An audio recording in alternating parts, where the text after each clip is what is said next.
In the little village of Scrooby in England, 300 years ago, stood a beautiful old house. It was the largest one in the village, and its moss-covered roof and large red chimneys rose high above the cottages around it. The house stood close to the street, but behind it was a large garden where many bright flowers bloomed, and a row of tall trees cast their pleasant shade. On one side of the garden were 3 round ponds. For 100 years these ponds had never failed to supply fish for the Friday dinner. A great rosebush clung to the walls of the house. For years it had climbed and climbed, until now some of its clustering red blossoms peeped into one of the upper windows. The whole room was sweet with their fragrance. This old house had once been a fine palace, but now it was used as an inn where travelers might stay for the night. In the stables beyond the garden there were some horses that belonged to the king. When his messengers carried his letters to the north country, they always stopped here to change horses and rest for an hour. Only a few miles away from Scrooby was a famous old forest. Every child in the village knew the story of Robin Hood and his merry men who had once lived in this forest.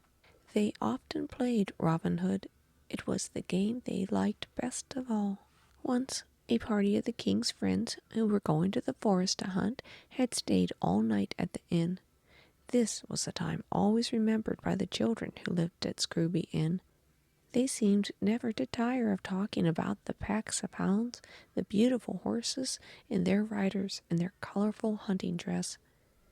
Then there was the dinner in the great dining hall, and best of all, the long evening when they all sat around the fireplace and listened to the stories the hunters told.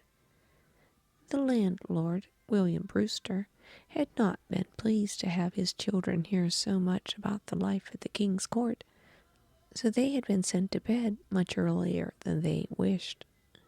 The next morning, when they awoke, the noisy hunting party had gone. Had they really been there at all? Was it not all a bright dream? One June morning, Jonathan Brewster brought into the garden the new boat he had just finished. He was going to sail it upon the fish pond. His little sisters, Fear and Patience, stood near watching the tiny boat make its first trip across the pond. Fear held in her arms a small wooden doll, very ugly, but very dear to the little mother. Jonathan wanted the doll for a passenger, but Fear would not put her baby in the boat until she was sure it would not tip over. The little ship had hardly touched the other side when a distant sound made the children spring to their feet and listen. Again they heard the long, clear sound of the bugle. "It is the king's messenger. Run and tell Henry to get a fresh horse," cried Patience. But Jonathan was already far down the path, calling the stable boy as he ran. Patience drew the forgotten ship out of the water and ran into the house to tell her father.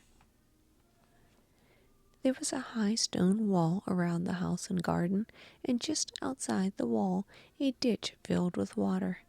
The bridge over the ditch might be drawn up so that none could cross, but this was not often done. When Master Brewer came out to unlock the great iron gate, Patience and little Fear were close at his side. They always felt afraid of the tall messenger who looked so stern and said so little, but they loved to hear the clatter of swift hoofs and to see the horse and rider dash through the gate into the yard. They had not long to wait. Again the sound of the bugle was heard, very near this time. Another minute, and into the village street galloped the beautiful black horse bearing the king's messenger. The stable boy ran to meet him at the gate and held the horse's head while the man sprang to the ground. "I have a message for you, Master Brewster," he said.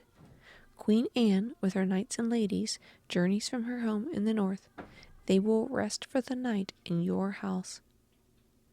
Patience waited to hear no more, but flew into the house to tell her mother this wonderful news. "Mother, oh mother," she called, "where is mother?" From room to room she ran until she found her quiet, sweet-faced mother at her spinning wheel. "Oh, Mother, the Queen is coming here to stay all night. She has ever so many knights and ladies and servants with her. May I help get the best bedrooms ready for the Queen? The messenger has come and he is telling Father all about it." "What are you talking about? You are overly excited, Patience." "She is right," said her father, who had just come into the room. "The Queen is on her way to her new home in England, and the party will spend the night here." "There is little time to prepare for royal guests, but we will make them welcome," said Mistress Brewster quietly.